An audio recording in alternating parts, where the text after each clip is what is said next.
you turn into the Silver Lakes community, it is hard to not compare this place to a desert oasis. Look. On my phone. It's a small community. It's about 99 miles from Los Angeles, halfway between Victorville and Carson. There are 2 lakes here. It is a family-oriented place, and there's so many opportunities for families to have a very affordable living in a beautiful neighborhood.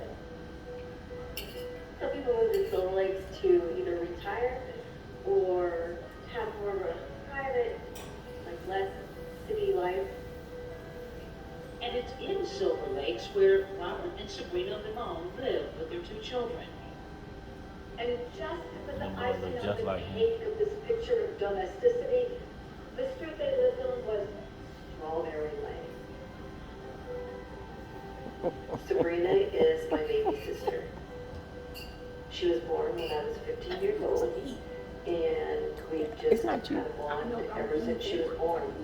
We grew up in Barstow, and I got married to Randy, so I moved out at 18, and Randy and I had this little home, and so Sabrina would come, and she would stay